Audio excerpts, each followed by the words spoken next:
ಮತ್ತೆರಡು ದಿನವೂ ಅದೇ ದಿನಚರಿ ಮುಂದುವರೆದಿತ್ತು. ಆರಾಧ್ಯ ಅವನು ಏಳುವ ಮುನ್ನವೇ ಮನೆ ಬಿಟ್ಟರೆ ಮತ್ತೆ ಮನೆ ಸೇರುತ್ತಿದ್ದಿದ್ದೇ 11ರ ಮೇಲೆ. ಚಿಕ್ಕಮಗಳೂರಿಗೆ ಹೋದವರು ಬರಲು ಇನ್ನೊಂದು ದಿನ ಬಾಕಿ ಇತ್ತು. ಅಂದು ಆರಾಧ್ಯ ಯಾವುದೋ ಮೀಟಿಂಗ್ನಲ್ಲಿ ಬ್ಯುಸಿ ಇದ್ದಳು. ಅವಳ ಬಳಿ ಯಾವುದೋ ಫೈಲ್ ಬಗ್ಗೆ ವಿಚಾರಿಸಲು ಬಂದ ಅರ್ಜುನ್ ಅವಳು ಮೀಟಿಂಗ್ನಲ್ಲಿ ಇರುವುದು ನೋಡಿ ತಾನೇ ಫೈಲ್ಗಾಗಿ ಅವಳ ಕ್ಯಾಬಿನ್ನಲ್ಲಿ ಹುಡುಕಿದ.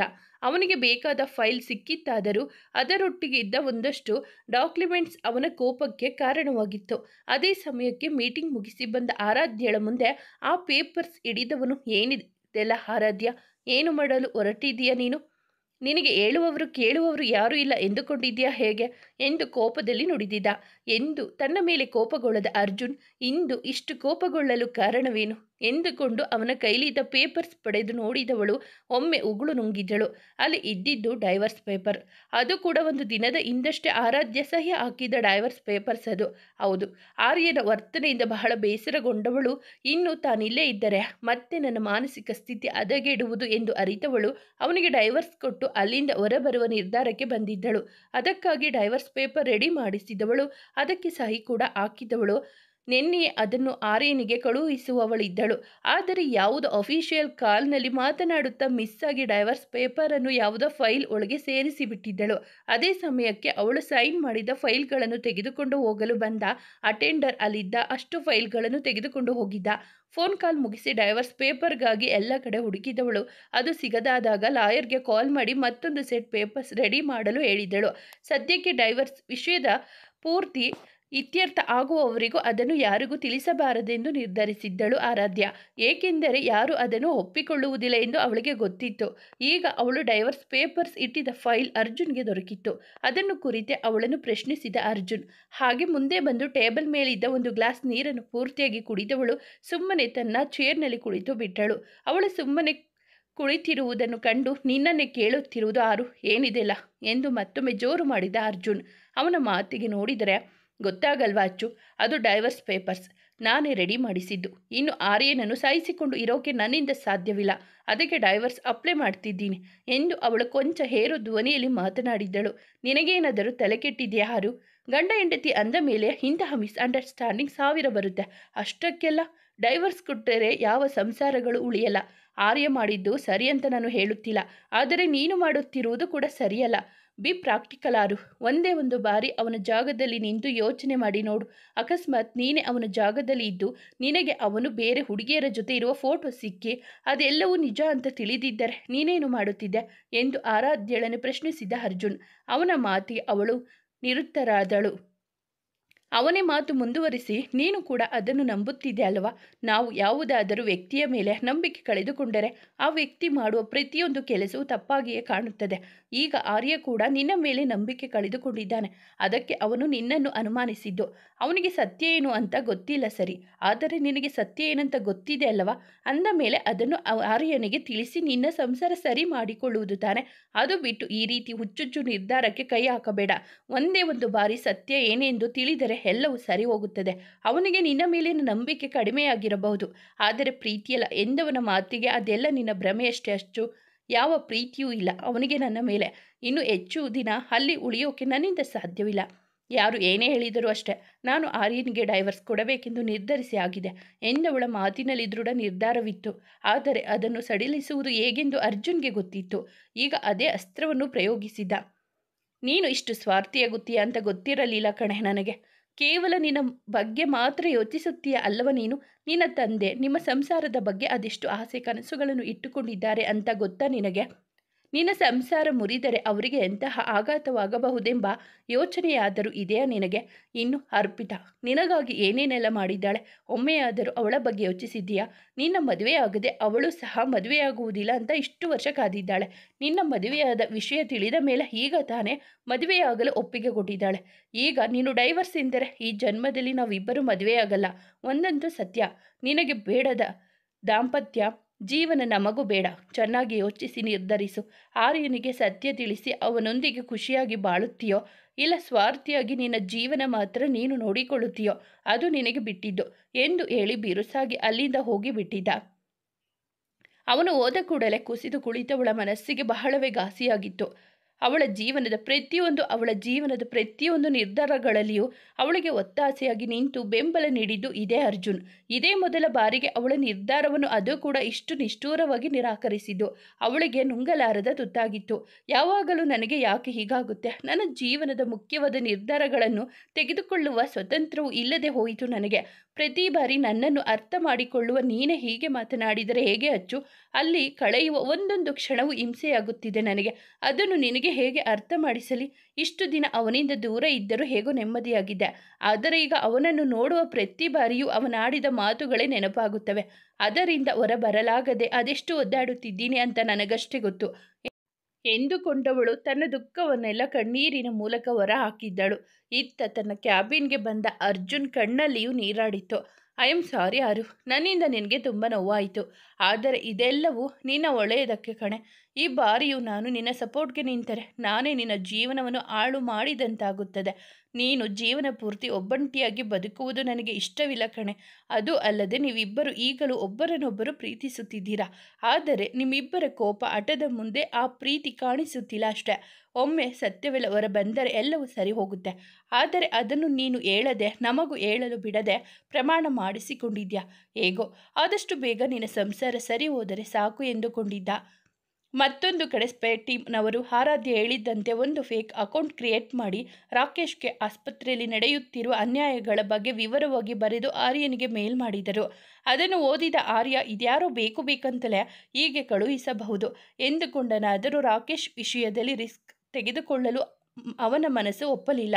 ಅದು ಅಲ್ಲದೆ ಮೊದಲೆಲ್ಲ ಹುಚ್ಚುಚ್ಚಾಗಿ ಆಡುತ್ತಿದ್ದ ರಾಕೇಶ್ ಇತ್ತೀಚೆಗೆ ಮಂಕು ಕವಿದವನಂತೆ ಒಂದೇ ಕಡೆ ಕುಳಿತಿರುವುದನ್ನು ಅವನು ಸಹ ಗಮನಿಸಿದ್ದ. ಜೊತೆಗೆ ಅವನು ಮೊದಲಿಗಿಂತ ತುಂಬ ವೀಕ್ ಆಗಿರುವಂತೆ ಕಾಣುತ್ತಿದ್ದ. ಹಾಗಾಗಿ ಆಸ್ಪತ್ರೆಯನ್ನು ಬದಲಿಸುವುದೇ ಉತ್ತಮ ಎಂಬ ತೀರ್ಮಾನಕ್ಕೆ ಬಂದಿದ್ದ. ಈ ವಿಷಯವಾಗಿ ಅವನ ಸ್ನೇಹಿತರ ಬಳಿ ಚರ್ಚೆ ಮಾಡಿದ ಮೇಲೆ ಕೊನೆಗೂ ಒಬ್ಬ ಫೇಮಸ್ ಸೈಕಿಯಾಟ್ರಿಸ್ಟ್ ನಾರಾಯಣ್ ಎಂಬುವವರ ಬಗ್ಗೆ ತಿಳಿಯಿತು. ಅವರು ಅವನ ಸ್ನೇಹಿತನ ತಂದೆಯ ಫ್ರೆಂಡ್. ಹಾಗಾಗಿ ರಾಕೇಶ್ನನ್ನು ಅಲ್ಲಿಯೇ ಸೇರಿಸಲು ನಿರ್ಧರಿಸಿ ಅವರೊಂದಿಗೆ ಮಾತನಾಡಲು ನಾಳೆಯೇ ಅಪಾಯಿಂಟ್ಮೆಂಟ್ ತೆಗೆದುಕೊಂಡಿದ್ದ. ಅಂದು ಸಂಜೆ ಮನೆಗೆ ಬಂದ ಕೂಡಲೇ ಗೆಸ್ಟ್ ರೂಮ್ನಲ್ಲಿದ್ದ ತನ್ನ ವಸ್ತುಗಳನ್ನೆಲ್ಲ ಆರ್ಯ ರೂಮ್ಗೆ ಶಿಫ್ಟ್ ಮಾಡಿದಳು ಆರಾಧ್ಯ. ಹೌದು, ಕಳೆದ 3 ದಿನಗಳಿಂದಲೂ ಅವಳು ಇದ್ದಿದ್ದು ಗೆಸ್ಟ್ ರೂಮ್ನಲ್ಲಿ. ಇಂದು ಎಲ್ಲರೂ ಮನೆಗೆ ಹಿಂತಿರುಗುತ್ತಿದ್ದಾರೆಂಬ ಕಾರಣಕ್ಕೆ ಮತ್ತೆ ಆರ್ಯ ರೂಮ್ಗೆ ಶಿಫ್ಟ್ ಆಗಿದ್ದಾಳೆ.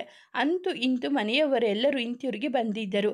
ಅವರಿಬ್ಬರು ವೇಳೆಗಾಗಲೇ ಆರಾಧ್ಯ ಅಡುಗೆ ಮಾಡಿದ್ದರಿಂದ ಎಲ್ಲರೂ ಬಂದ ಕೂಡಲೇ ಕೊಂಚ ಸಮಯ ಮಾತನಾಡಿ ಊಟ ಮಾಡಿ ಪ್ರಯಾಣದ ಆಯಾಸದಿಂದ ಬೇಗನೆ ಮಲಗಿಬಿಟ್ಟಿದ್ದರು.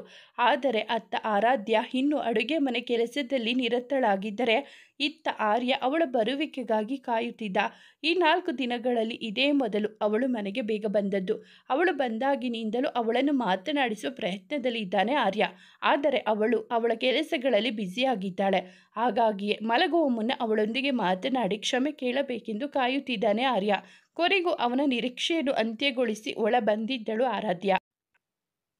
ಅವಳ ಬಳಿ ಹೋಗಿ ಮಾತನಾಡುವ ಮುನ್ನ ಅವಳೇ ಅವನನ್ನು ತಡೆದು, ನೋಡಿ ಮಿಸ್ಟರ್ ಆರ್ಯವರ್ಧನ್, ನನಗೆ ತುಂಬ ಸುಸ್ತಾಗಿದೆ, ರೆಸ್ಟ್ ಬೇಕು. ನಿಮ್ಮೊಂದಿಗೆ ಮಾತನಾಡುವಷ್ಟು ಸಮಯವಿಲ್ಲ.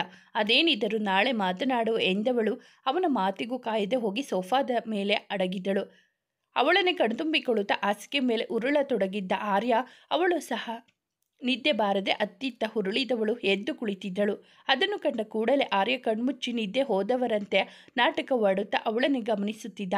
ಬಾಲ್ಕನಿಗೆ ಹೋಗಿ ಕೊಂಚ ಸಮಯ ಕಾಲ ಕಳೆದು ಬಂದವಳು ಅವಳ ಬ್ಯಾಗ್ ತೆಗೆದು ಅದರಲ್ಲಿದ್ದ ಒಂದು ಮಾತ್ರೆಯನ್ನು ತೆಗೆದುಕೊಂಡು ಮತ್ತೆ ಸೋಫಾದ ಮೇಲೆ ಹೋಗಿ ಮಲಗಿದ್ದಳು. ಇದ್ಯಾವ ಮಾತ್ರೆ ತೆಗೆದುಕೊಳ್ಳುತ್ತಿದ್ದಾಳೆ ಇವಳು? ಅವಳ ಋತುಬಂಧ ಕೂಡ ಮುಗಿತಲ್ಲ, ಮತ್ತೆ ಏನಾದರೂ ಹೊಟ್ಟೆ ನೋವು ಬಂದಿದೆಯಾ ಎಂದುಕೊಂಡವನು ಅವಳನ್ನು ಕೇಳಲು ಅತ್ತ ತಿರುಗಿದರೆ ಅದಾಗಲೇ ಅವಳು ನಿದ್ರೆಗೆ ಜಾರಿದಳು. ಒಮ್ಮೆ ಹೋಗಿ ಆ ಮಾತ್ರೆಗಳ ಬಾಟಲ್ ತೆಗೆದು ನೋಡಿದವನು ಹೌಹಾರಿದ್ದ. ಏಕೆಂದರೆ ಅಲ್ಲಿದ್ದಿದ್ದು ಸ್ಲೀಪಿಂಗ್ ಟ್ಯಾಬ್ಲೆಟ್. ಹಾಗಾದರೆ ಅವಳು ಡೈಲಿ ನಿದ್ದೆ ಮಾತ್ರೆ ತೆಗೆದುಕೊಳ್ಳುತ್ತಿದ್ದಾಳ? ಅದಕ್ಕೇನ ಅಷ್ಟು ಗಾಢವಾಗಿ ಮಲಗುವುದು ಅವಳು? ಆದರೆ ಡೈಲಿ ಈ ರೀತಿ ಮಾತ್ರೆ ತೆಗೆದುಕೊಳ್ಳುವುದು ಒಳ್ಳೆಯದಲ್ಲ. ಬೆಳಿಗ್ಗೆ ಎದ್ದ ಕೂಡಲೇ ಈ ವಿಷಯದ ಬಗ್ಗೆ ಅವಳೊಂದಿಗೆ ಮಾತನಾಡಬೇಕು ಎಂದುಕೊಂಡವನು ಅವಳ ಸನಿಹ ಬಂದು ಅವಳ ಮುಂಗುರುಳನ್ನು ಸರಿಸಿ ಹಣೆಗೆ ಒಂದು ಬೆಚ್ಚನೆಯ ಮುತ್ತಿಟ್ಟು, ಐ ಆಮ್ ಸಾರಿ ಆರು, ನಿನ್ನನ್ನು ತುಂಬ ನೋಯಿಸಿಬಿಟ್ಟೆ. ನೀನು ಎಚ್ಚರವಿದ್ದಾಗ ಅದೇಕೋ ನಿನ್ನ ಬಳಿ ಕ್ಷಮೆ ಕೇಳಲು ಮಾತೆ ಹೊರಡುವುದಿಲ್ಲ. ಅದಕ್ಕೆ ಈಗ ಕೇಳುತ್ತಿದ್ದೇನೆ ಎಂದವನು ಮಂಚದ ಮೇಲೆ ಮಲಗಿ ಅವಳನ್ನೇ ನೋಡುತ್ತಾ ನಿದ್ದೆ ಹೋಗಿದ್ದ. ಬೆಳಗ್ಗೆ ಅವನು ಏಳುವ ವೇಳೆಗಾಗಲೇ ಅವಳು ಹೊರಟು ಹೋಗಿದ್ದಳು. ಇವನು ಸಹ ಬೇಗನೆ ರೆಡಿಯಾಗಿ ಹೊರಟಿದ್ದ. ಆಫೀಸ್ಗೆ ಹೋಗುವ ಮುನ್ನ ನಾರಾಯಣ್ ಅವರನ್ನು ಭೇಟಿಯಾಗಬೇಕಿತ್ತು ಅವನು. ಆಸ್ಪತ್ರೆ ಹೆಸರು ಅರುಣೋದಯ ಆಸ್ಪತ್ರೆ. ಒಳಗೆ ಅಡಿಯಿಟ್ಟರೆ ಅಲ್ಲಲ್ಲಿ ಅವರವರ ಲೋಕದಲ್ಲಿ ವಿಹರಿಸುವ ಅದೆಷ್ಟೋ ಮಾನಸಿಕ ಅಸ್ವಸ್ಥರು. ಅಲ್ಲಲ್ಲಿ ತೂಗು ಹಾಕಿರುವ ಫಲಕಗಳಲ್ಲಿ ನಮ್ಮ ಬದುಕನ್ನು ಹುರಿದುಂಬಿಸುವಂತಹ ಸಾಲುಗಳು. ಅನತಿ ದೂರದಲ್ಲಿದ್ದ ಧ್ಯಾನ ಮಂದಿರ, ಅದರೊಟ್ಟಿಗೆ ಒಂದು ಉದ್ಯಾನವನ. ಒಟ್ಟಿನಲ್ಲಿ ಮೊದಲ ನೋಟದಲ್ಲಿ ಇಲ್ಲಿಯ ವಾತಾವರಣದಲ್ಲಿ ರಾಕೇಶ್ ಬೇಗನೆ ಹುಷಾರಾಗುತ್ತಾನೆ ಎನಿಸಿದ್ದು ಸುಳ್ಳಲ್ಲ. ಅಲ್ಲಿನ ವಾತಾವರಣವನ್ನೇ ಆಸ್ವಾದಿಸುತ್ತಾ ನಿಂತವನನ್ನು ವಾರ್ಡ್ ಬಾಯ್ ಕರೆದಿದ್ದರು. ಡಾಕ್ಟರನ್ನು ಮೀಟ್ ಮಾಡಲು ಹೋಗಿದ್ದ ರಾಕೇಶನ ಪರಿಸ್ಥಿತಿ ಹಾಗೂ ಈಗಿನ ಬದಲಾವಣೆಗಳ ಬಗ್ಗೆ ತಿಳಿಸಿದ. ಅವನ ಸ್ಥಿತಿಯ ಬಗ್ಗೆ ಕೇಳಿದ ಡಾಕ್ಟರ್ ಇದ್ದಕ್ಕಿದ್ದಂತೆ ಅಷ್ಟು ಮಂಕಾಗಲು ಏನೋ ಒಂದು ಬಲವಾದ ಕಾರಣವಿರಲೇಬೇಕು. ಯಾವುದಕ್ಕೂ ಅವರನ್ನು ನಾನೇ ಕಣ್ಣಾರೆ ಕಂಡು ಪೂರ್ತಿಯಾಗಿ ಪರೀಕ್ಷೆ ಮಾಡುವವರೆಗೂ ಹೀಗೆ ಎಂದು ಹೇಳಲು ಸಾಧ್ಯವಿಲ್ಲ. ಆದರೆ ಅವರಿಗೆ ಯಾವುದೇ ಸಮಸ್ಯೆ ಇದ್ದರೂ ತಡವಾಗಿಯಾದರೂ ಸರಿ, ಅವರ ಸಮಸ್ಯೆಗೆ ಖಂಡಿತವಾಗಿಯೂ ಪರಿಹಾರ ಸಿಗುತ್ತದೆ ಅಂತ ಮಾತ್ರ ಭರವಸೆ ಕೊಡಬಲ್ಲೆ ಎಂದಿದ್ದರು. ಸಾಧ್ಯವಾದರೆ ನಾಳೆಯೇ ರಾಕೇಶ್ನನ್ನು ಕರೆದುಕೊಂಡು ಬರುತ್ತೇನೆ ಎಂದು ತಿಳಿಸಿ ಅಲ್ಲಿಂದ ಆರ್ಯ ಹೊರಟಿದ್ದು ರಾಕೇಶ್ನನ್ನು ಸೇರಿಸಿದ ಆಸ್ಪತ್ರೆಗೆ. ಸಾಧ್ಯವಾದರೆ ಹಿಂದೆ ಅವನ ಡಿಸ್ಚಾರ್ಜ್ ಮಾಡಿಸಿ ಪ್ರೊಸೀಜರ್ ಎಲ್ಲ ಮುಗಿಸಿ ನಾಳೆ ಬೆಳಗ್ಗೆ ರಾಕೇಶ್ನನ್ನು ಆಸ್ಪತ್ರೆಗೆ ಸೇರಿಸಬೇಕೆಂದು ನಿರ್ಧರಿಸಿದ. ಯಾವಾಗಲೂ ಇನ್ಫಾರ್ಮ್ ಮಾಡಿ ಬರುತ್ತಿದ್ದ ಆರ್ಯ ಇಂದು ಒಂದು ಸಣ್ಣ ಸುಳಿವು ಸಹ ಕೊಡದೆ ಬಂದು ಬಿಟ್ಟಿದ್ದ. ಅದರಿಂದ ಅವನಿಗೂ ಸತ್ಯ ದರ್ಶನವಾಗುವುದರಲ್ಲಿ ಇತ್ತು. ರಾಕೇಶ್ ವಾರ್ಡ್ನ ಬಳಿ ಬಂದು ನೋಡಿದರೆ ಅವನ ಸುದ್ದಿ ಸುಳಿವಿಲ್ಲ.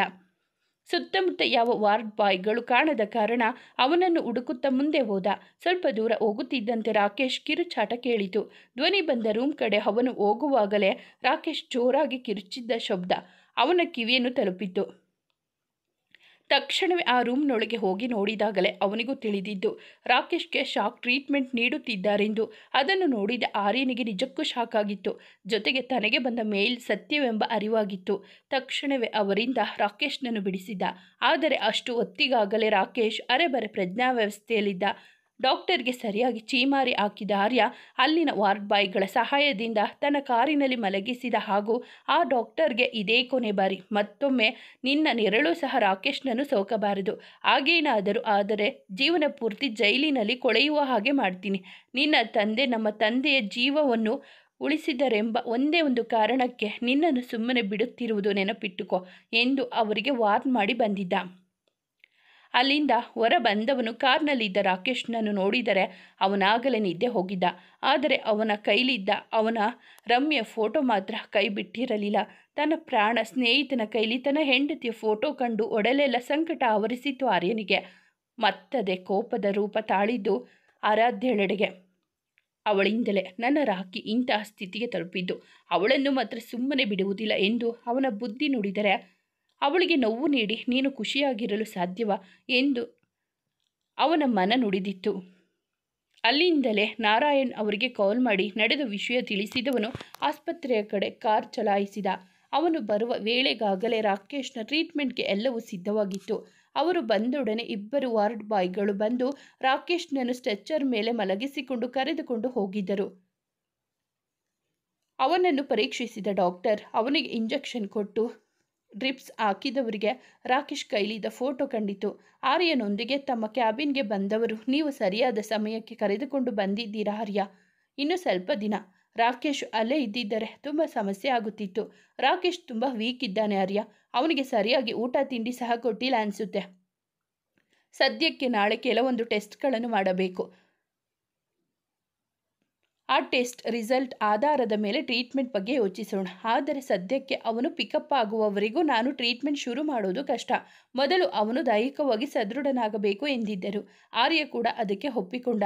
ನಂತರ ಅವರೇ ಆ ಫೋಟೋದ ಬಗ್ಗೆ ಆರ್ಯನಲ್ಲಿ ವಿಚಾರಿಸಿದರು. ಆರ್ಯ ರಾಕೇಶ್ನ ಕೈಲಿದ್ದ ಹುಡುಗಿಯ ಫೋಟೋ ಎನ್ನುತ್ತಿದ್ದಂತೆ ಅದು ಅವನ ಲವರ್ ಫೋಟೋ ಸರ್ ಎಂದು ಹೇಳಿದ ಆರ್ಯ. ಹಾಗೆ ಹೇಳುವಾಗ ಅವನಿಗೆ ನೋವು ಸಂಕಟ ಅಷ್ಟಿಷ್ಟಲ್ಲ. ಆ ಹುಡುಗಿ ಆರಾಧ್ಯ ಅಲ್ಲವಾ ಎಂದು ಕೇಳಿದ ಡಾಕ್ಟರನ್ನು ಆಶ್ಚರ್ಯಚಕಿತನಾಗಿ ನೋಡಿದ್ದ ಆರ್ಯ. ಸರ್, ನಿಮಗೆ ಆರಾಧ್ಯ ಬಗ್ಗೆ ಹೇಗೆ ಗೊತ್ತು ಎಂದವನಿಗೆ ಆರಾಧ್ಯ ನನ್ನ ಹಳೆಯ ಪೇಷಂಟು. 5 ವರ್ಷದ ಹಿಂದೆ ನಾನೇ ಅವಳಿಗೆ ಟ್ರೀಟ್ ಮಾಡಿದೆ ಎಂದಿದ್ದರು ಡಾಕ್ಟರ್. ಅವರ ಮಾತಿಗೆ ಗೊಂದಲಗೊಂಡವನು ಸರ್, ನನಗೇನು ಅರ್ಥವಾಗಲಿಲ್ಲ. ಆರಾಧ್ಯಗೆ ಏನಾಗಿತ್ತು ಸರ್? ಅದು ಕೂಡ ನೀವು ಟ್ರೀಟ್ ಮಾಡುವಂಥದ್ದು ಎಂದು ಕೇಳಿದ ಆರ್ಯ. ಅವನ ಮಾತಿಗೆ ಹೇಳ್ತೀನಿ ಆರ್ಯ, ಎಲ್ಲವನ್ನೂ ಹೇಳ್ತೀನಿ. 5 ವರ್ಷಗಳ ಹಿಂದೆ ನಾನು ಪ್ರಕೃತಿ ಹೆಲ್ತ್ ಕೇರ್ನಲ್ಲಿ ಕೆಲಸ ಮಾಡುತ್ತಿದ್ದೆ. ಆಗ ಬಂದಿದ್ದು ಆರಾಧ್ಯಳ ಕೇಸ್. ಲವ್ ಫೇಲ್ಯೂರ್ ಆಗಿ ಆತ್ಮಹತ್ಯೆಗೆ ಪ್ರಯತ್ನಿಸಿದಳು. ತುಂಬ ಕ್ರಿಟಿಕಲ್ ಕಂಡೀಷನ್ನಲ್ಲಿ ಇದ್ದ ಅವಳು ಬದುಕಿದ್ದೇ ಒಂದು ಮಿರಾಕಲ್ ಅಂತ ಹೇಳಬಹುದು. ಅವಳ ಜೀವವೇನೋ ಉಳಿಯಿತು, ಆದರೆ ಕೋಮಾಗೆ ಹೋದಳು. ಸುಮಾರು 8 ತಿಂಗಳ ಕಾಲ ಕೋಮಾದಲ್ಲಿದ್ದು ಎಚ್ಚರಗೊಂಡ ಬಳಿಕ ಬದುಕಿನ ಮೇಲೆ ಆಸಕ್ತಿಯೇ ಇರಲಿಲ್ಲ. ಸಂಪೂರ್ಣ ಡಿಪ್ರೆಷನ್ಗೆ ಜಾರಿದಳು. ಅವಳನ್ನು ನಾರ್ಮಲ್ ಸ್ಥಿತಿಗೆ ತರುವುದಕ್ಕೇನೋ ಸುಮಾರು 1 ವರ್ಷ ಹಿಡಿಯಿತು. ಅದಾದ ಮೇಲೆ ಅವಳು ಹಿಂತಿರುಗಿ ನೋಡಿದ್ದೇ ಇಲ್ಲ. ಈಗ ಅವಳದೇ ಒಂದು ಸ್ವಂತ ಕಂಪನಿ ನಡೆಸುತ್ತಿದ್ದಾಳೆ ಅಂತ ಕೇಳಲ್ಪಟ್ಟೆ. ಹಾಗೆ ಆ ಹುಡುಗಿಯ ಮದುವೆಯೂ ಆಯಿತು ಅಂತ ತಿಳಿಯಿತು ಎಂದಿದ್ದರು. ಅವರ ಮಾತುಗಳನ್ನು ಕೇಳುತ್ತಾ ಗೊಂಬೆಯಂತೆ ಕುಳಿತು ಬಿಟ್ಟಿದ್ದ ಆರಾಧ್ಯ ಆತ್ಮಹತ್ಯೆಗೆ ಪ್ರಯತ್ನಿಸಿದಳೆಂಬ ವಿಷಯವೇ ಅವನಿಗೆ ಅರಗಿಸಿಕೊಳ್ಳಲಾಗಲಿಲ್ಲ. ಸ್ವಲ್ಪ ಸಮಯದಲ್ಲೇ ಚೇತರಿಸಿಕೊಂಡು ಅಲ್ಲಿಂದ ಹೊರಗೆ ಬಂದು ಕಾರ್ನಲ್ಲಿ ಕುಳಿತವನಿಗೆ ಡಾಕ್ಟರ್ ಹೇಳಿದ ಮಾತುಗಳೇ ನೆನಪಾಗುತ್ತಿದ್ದವು. ಕಣ್ತುಂಬಿಕೊಂಡವನು, ಅಂದರೆ ನಾನು ಬಿಟ್ಟು ಹೋದ ಮೇಲೆ ನನ್ನ ಆತ್ಮಹತ್ಯೆಗೆ ಪ್ರಯತ್ನಿಸಿದಳ? ಅಕಸ್ಮಾತ್ ಅವಳಿಗೆ ಏನಾದರೂ ಆಗಿದ್ದರೆ ಎಂಬ ಆಲೋಚನೆಯೇ ಅವನೆದೆಯನ್ನು ನಡುಗಿಸಿತ್ತು. ಇಷ್ಟು ಹೊತ್ತು ಅವಳ ಮೇಲಿದ್ದ ಕೋಪವೆಲ್ಲ ಕರಗಿ ಹೋಗಿತ್ತು. ಅವಳು ನನಗಾಗಿ ಆತ್ಮಹತ್ಯೆಗೆ ಪ್ರಯತ್ನಿಸಿದ್ದಾಳೆಂದರೆ ಅದರಲ್ಲಿ ಗೊತ್ತಾಗುತ್ತೆ ಅವಳು ನನ್ನನ್ನು ಎಷ್ಟು ಪ್ರೀತಿಸುತ್ತಾಳೆ ಅಂತ ಎಂದುಕೊಂಡವನು ಮನಸ್ಸಿಗೆ ತಂಪೆರೆದ ಭಾವ. ಹಿಂದೆಯೇ ನೆನಪಾಗಿತ್ತು ಆ ಹುಡುಗರು ಹೇಳಿದ ಮಾತುಗಳು. ಆದರೆ ನನಗೆ ಸಿಕ್ಕ ಸಾಕ್ಷಿಗಳೆಲ್ಲ ನಿನ್ನ ಕಡೆಗೆ ಬೆಟ್ಟು ಮಾಡಿ ತೋರಿಸುತ್ತಿವೆ. ಯಾರು ನೋಡೋಣ, ಹೇಗಿದ್ದರೂ ನಿನ್ನ ತಪ್ಪೇನೂ ಇಲ್ಲ ಅಂತ ನೀನೇ ಸಾಬೀತು ಮಾಡ್ತೀನಿ ಅಂತ ಹೇಳಿದೆಯಲ್ಲ, ಅಲ್ಲಿಯವರೆಗೂ ಕಾಯ್ತೀನಿ. ಆದರೆ ಅಷ್ಟಕ್ಕೂ ಅಲ್ಲಿಯವರೆಗೂ ನಿನಗೆ ನನ್ನಿಂದ ನೋವಾಗದಂತೆ ನೋಡಿಕೊಳ್ಳಬೇಕು ಎಂದುಕೊಂಡವನು ಖುಷಿಯಾಗಿ ಮನೆ ಸೇರಿದ. ಇತ್ತ ಆರ್ಯನ ವರ್ತನೆಗಳಿಂದ ಹಾಗೂ ಅರ್ಜುನ್ ಮಾತುಗಳಿಂದ ಬೇಸರಗೊಂಡ ಆರಾಧ್ಯ ಕೆಲಸ ಮಾಡುವ ಆಸಕ್ತಿ ಇಲ್ಲದೆ ಮಧ್ಯಾಹ್ನವೇ ಮನೆಗೆ ಹೊರಟು ನಿಂತಿದ್ದಳು. ಆದರೆ ಅವಳು ಕ್ಯಾಬಿನ್ನಿಂದ ಹೊರ ಹೋಗುವ ಮುನ್ನವೇ may I come in madam ಎನ್ನುತ್ತಾ ಬಾಗಿಲಲ್ಲಿ ಪ್ರತ್ಯಕ್ಷವಾಗಿದ್ದ ಅವಳ ಸ್ಪ್ರೇ ಟೀಮ್ನ ಸದಸ್ಯ ಆದಿತ್ಯ. ಕಮ್ ಇನ್ ಆದಿ ಎನ್ನುತ್ತಾ ಮತ್ತೆ ತನ್ನ ಆಸನ ಅಲಂಕರಿಸಿದಳು ಆರಾಧ್ಯ. ಅವಳ ಮುಂದೆ ಬಂದು ನಿಂತ ಆದಿ, ಮೇಡಮ್, ಅದು ನಿಮ್ಮ ಬಳಿ ಕೆಲವು ವಿಷಯಗಳನ್ನು ಮಾತನಾಡುವುದಿತ್ತು ಎಂದು ಕೊಂಚ ಕಳವಳದಲ್ಲಿಯೇ ಹೇಳಿದ್ದ. ಮೊದಲು ಕೂತ್ಕೋ ಆದಿ ಎಂದವಳು ಅವನಿಗೆ ಕಾಫಿ ಹಾಗೂ ಅವಳಿಗೆ ಜ್ಯೂಸ್ ಕಳುಹಿಸಲು ಆಫೀಸ್ ಬಾಯ್ ಮೂಲಕ ತಿಳಿಸಿದಳು. ಈಗ ಹೇಳು, ಏನು ವಿಷಯ? ಆ ಹುಡುಗಿ ಬಗ್ಗೆ ಏನಾದರೂ ತಿಳಿಯಿತಾ ಎಂದು ಕೇಳಿದಳು. ಅವಳ ಮಾತಿಗೆ ತಲೆ ಆಡಿಸಿದವನು, ಇಲ್ಲ ಮೇಡಮ್, ಆ ಹುಡುಗಿಯ ಬಗ್ಗೆ ಇನ್ನೂ ಏನೂ ತಿಳಿದಿಲ್ಲ. ನಾನೀಗ ಮಾತನಾಡಲು ಹೊರಟಿರುವುದು ಸ್ವಲ್ಪ ಪರ್ಸನಲ್ ಮೇಡಮ್. ಸೊ ಇಲ್ಲೇ ಓಕೆನಾ ಅಥವಾ ಎಂದವನಿಗೆ. ಪರವಾಗಿಲ್ಲ ಆದಿ, ಇಲ್ಲೇ ಮಾತನಾಡೋಣ ಎಂದು ಅವಳು ಹೇಳುವ ವೇಳೆಗೆ ಕಾಫಿ ಹಾಗೂ ಜ್ಯೂಸ್ ಬಂದಿತು. ಅವನಿಗೆ ಕಾಫಿ ಕೊಟ್ಟು ತಾನು ಜ್ಯೂಸ್ ತೆಗೆದುಕೊಂಡು ಅವಳು ಆಫೀಸ್ ಬಾಯ್ಗೆ ಮೂಲಕ ಯಾರನ್ನು ಒಳಗೆ ಬಿಡಬಾರದೆಂದು ಹೇಳಿದಳು. ಈಗ ಹೇಳು ಆದಿ, ಏನು ವಿಷಯ? ಮನೆಯ ಕಡೆ ಏನಾದರೂ ಸಮಸ್ಯೆನಾ ಎಂದವಳಿಗೆ. ಹಾಗೇನಿಲ್ಲ ಮೇಡಮ್, ಎಲ್ಲವೂ ಸರಿಯಾಗಿದೆ. ನಾನು ಮಾತನಾಡಬೇಕು ಅಂತ ಬಂದಿರುವುದು ನಿಮ್ಮ ಬಗ್ಗೆ ಎಂದಿದ್ದ. ಅವನ ಮಾತು ಅರ್ಥವಾಗದೆ ಅವನ ಕಡೆ ನೋಡಿದವಳು ಹೇಳುವಂತೆ ಕಣ್ಸನ್ನೆ ಮಾಡಿದಳು. ಮೇಡಮ್, ಅದು ಎಂದು ವಿಷಯ ಹೇಳಲು ಚಡಪಡಿಸುತ್ತಿರುವುದು ಕಂಡವಳು, ಕಮಾನ್ ಆದಿ, ನನ್ನ ಬಳಿ ಎಂತಹ ಸಂಕೋಚ? ಮಾತನಾಡುತ್ತಿರುವುದು ಪರ್ಸನಲ್ ವಿಷಯ ತಾನೆ. ಈ ಮೇಡಮ್ ಎಲ್ಲ ಪಕ್ಕಕ್ಕಿಟ್ಟು ಆರಾಮಾಗಿ ಮಾತಾಡು ಎಂದಾಗ ಅವನಿಗೂ ಕೊಂಚ ಧೈರ್ಯ ಬಂದಿತು. ಒಮ್ಮೆ ಕಣ್ಮುಚ್ಚಿ ಉಸಿರೆಳೆದುಕೊಂಡು ಬಿಟ್ಟವನು, ಅಕ್ಕ, ನೇರ ವಿಷಯಕ್ಕೆ ಬರ್ತೀನಿ.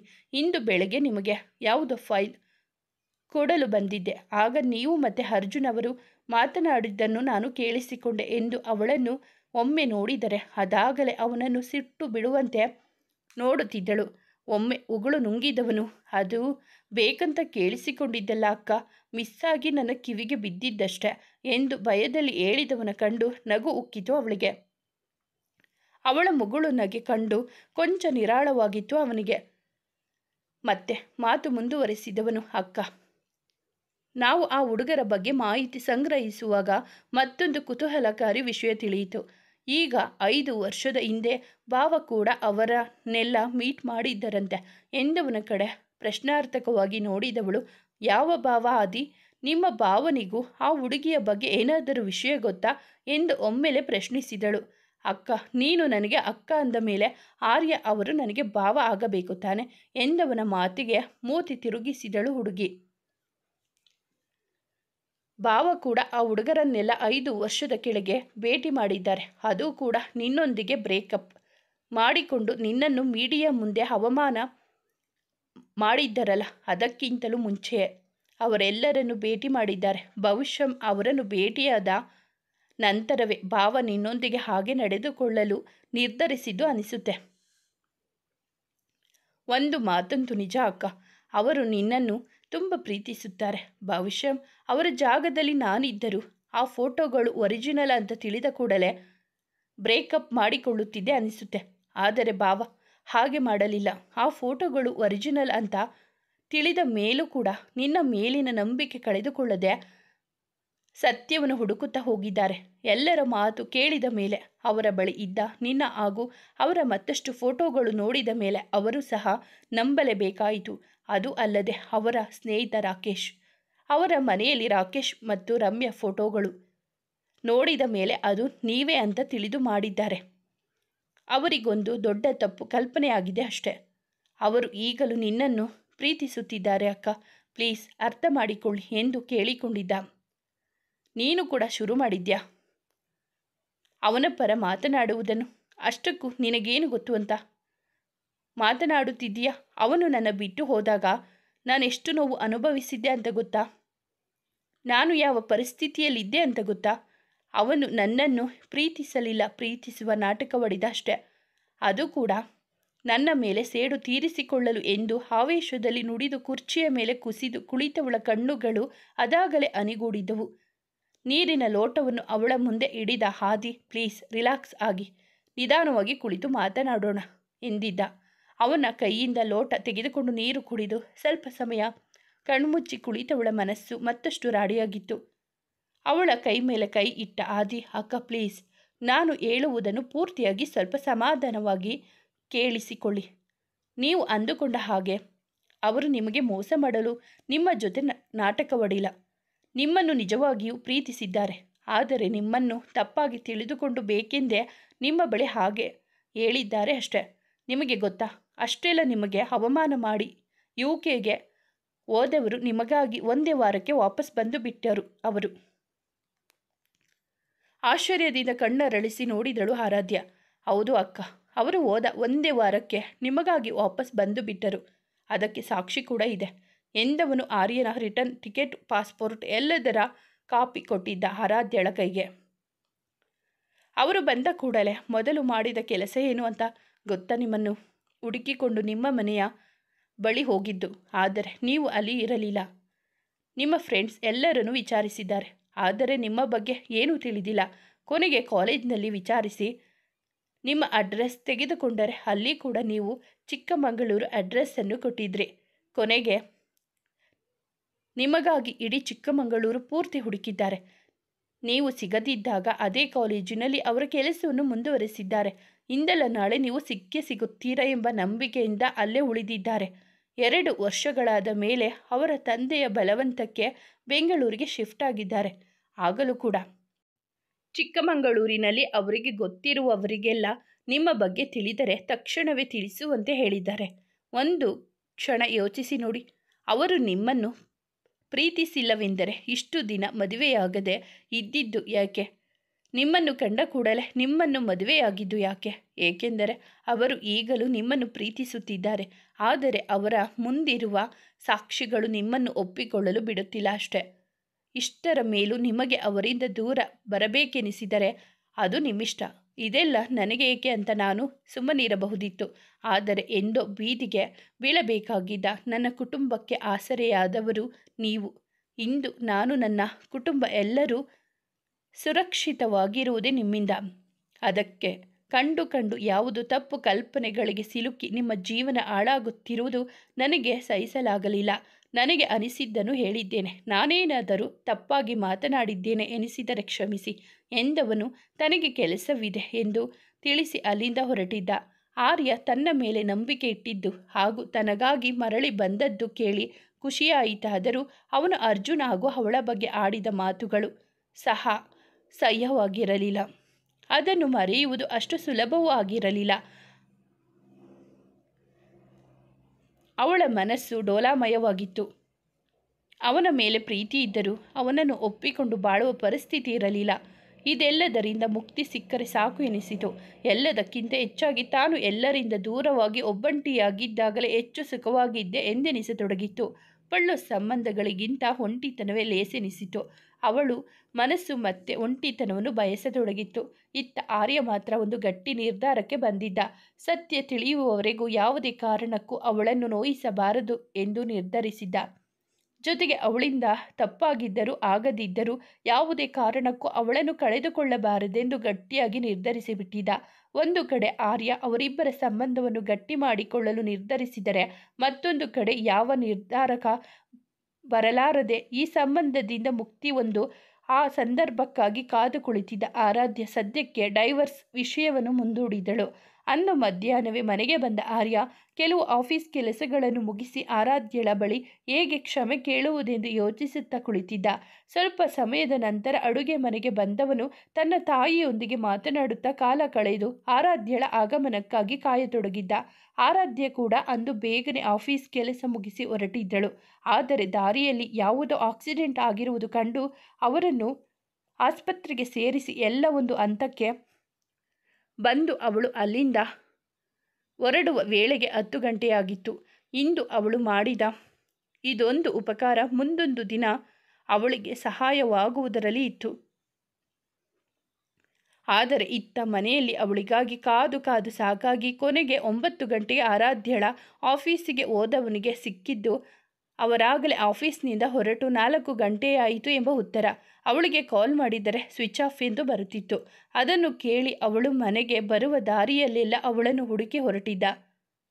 ಅವಳು ಬರುವ ದಾರಿಯಲ್ಲಿ ಆಕ್ಸಿಡೆಂಟ್ ಆಗಿರುವ ವಿಷಯ ತಿಳಿದು ಸುತ್ತಮುತ್ತಲಿನ ಆಸ್ಪತ್ರೆಗಳನ್ನೆಲ್ಲ ಹುಡುಕಿಬಿಟ್ಟಿದ್ದ. ಕೊನೆಗೂ ಅವನಿಗೆ ದಾಖಲಾಗಿರುವ ಆಸ್ಪತ್ರೆ ಸಿಕ್ಕಿತು. ಆರಾಧ್ಯ ಅಲ್ಲಿಂದ ಹೊರಟ 5 ನಿಮಿಷದ ನಂತರ ಅವನು ಬಂದಿದ್ದ. ಪೇಷಂಟ್ ICUನಲ್ಲಿದ್ದಾರೆ ಎಂಬುದು ಕೇಳಿದವನು ಓಡಿಕೊಂಡೇ ಅಲ್ಲಿಗೆ ಬಂದಿದ್ದ. ಅಲ್ಲಿರುವ ಪೇಷಂಟ್ ನೋಡಿ ಕೊಂಚ ಸಮಾಧಾನವಾಯಿತು. ಆದರೂ ಆರಾಧ್ಯ ಎಲ್ಲಿ ಹೋದಳು ಎಂಬುದೇ ಅವನ ಮನದಲ್ಲಿ ಕೊರೆಯುತ್ತಿತ್ತು. ಇತ್ತ ಮನೆಗೆ ಹೊರಟವಳಿಗೆ ಹೊಟ್ಟೆ ಚುರುಗುಡತೊಡಗಿತ್ತು.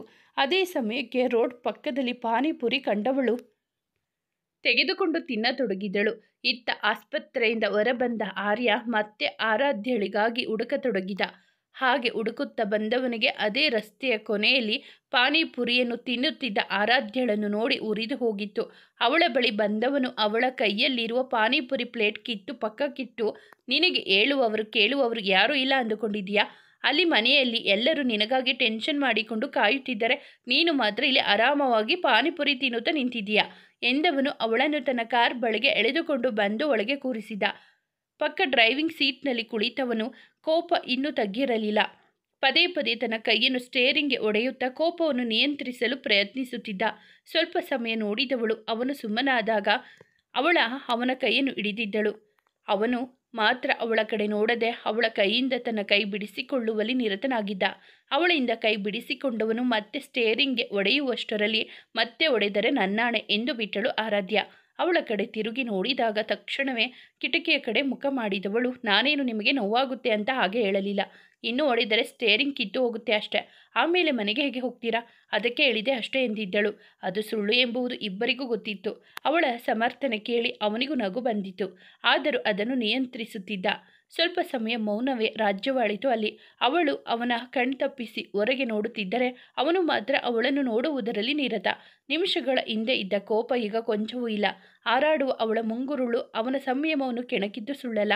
ಅವಳ ಮುಂಗುರುಳನ್ನು ಹಿಂದೆ ಸರಿಸಲು ಬಾಗಿದವನ ಕಡೆ ತಕ್ಷಣವೇ ತಿರುಗಿದಳು ಆರಾಧ್ಯ. ಒಬ್ಬರಿಗೊಬ್ಬರ ಉಸಿರು ತಾಗುವಷ್ಟು ಹತ್ತಿರವಿದ್ದರು ಇಬ್ಬರು ಒಬ್ಬರ ಕಣ್ಣೊಳಗೆ ಒಬ್ಬರು ಕಳೆದು ಹೋದರು. ನಿಧಾನವಾಗಿ ಅವಳ ಮುಂಗುರುಳನ್ನು ಸರಿಸಿದವರು ಒಮ್ಮೆಲೆ ಅವಳ ತುಟಿಗಳಿಗೆ ಮುತ್ತಿಗೆ ಹಾಕಿದ. ಅವನ ಅನಿರೀಕ್ಷಿತ ದಾಳಿಯಿಂದ ಗಾಬರಿಯಾದರೂ ಮೊದಮೊದಲು ಅವನಿಂದ ಬಿಡಿಸಿಕೊಳ್ಳಲು ಪ್ರಯತ್ನಿಸಿದವಳು. ನಂತರ ಅವಳು ಸಹ ಅವನಿಗೆ ಸ್ಪಂದಿಸಿದ್ದಳು. ಕೆಲವು ನಿಮಿಷಗಳ ನಂತರ ಅವಳನ್ನು ಬಿಟ್ಟವನು ಅವಳನ್ನೇ ನೋಡುತ್ತಾ ಕುಳಿತರೆ ಅವಳು ಮಾತ್ರ ನಾಚಿಕೆಯಿಂದ ತಲೆ ತಗ್ಗಿಸಿದಳು. ಮರುಕ್ಷಣವೇ ಅವನು ಅರ್ಜುನ್ ಹಾಗೂ ಅವಳ ಬಗ್ಗೆ ಆಡಿದ ಮಾತುಗಳು ನೆನಪಾಗಿ ಕಣ್ಣುಗಳು ಅನಿಗೂಡಿದವು. ಅದನ್ನು ಕಂಡವನ ಮನದಲ್ಲಿ ಏಳತೀರದ ಸಂಕಟ. ಅವಳ ಅನುಮತಿ ಇಲ್ಲದೆ ಮುತ್ತು ಕೊಟ್ಟು ದುಡುಕಿ ತಪ್ಪು ಮಾಡಿಬಿಟ್ಟನೇನೋ ಎಂದು ಮರುಗತೊಡಗಿದ. ಇನ್ನು ಪೂರ್ತಿಯಾಗಿ ಒಂದಾಗದ ಅವರಿಬ್ಬರ ಬದುಕಲ್ಲಿ ಮತ್ತಷ್ಟು ಸವಾಲುಗಳು ಅವರಿಗಾಗಿ ಕಾದು ಕುಳಿತಿದ್ದವು. ಮುಂದೆ ಅವರಿಬ್ಬರಿಗೆ ಬರಲಿರುವ ಸವಾಲುಗಳಾದರೂ ಏನು? ಆರಾಧ್ಯ ಆರ್ಯನನ್ನು ಒಪ್ಪಿಕೊಳ್ಳುತ್ತಾಳ? ಮುಂದುವರಿಯುವುದು.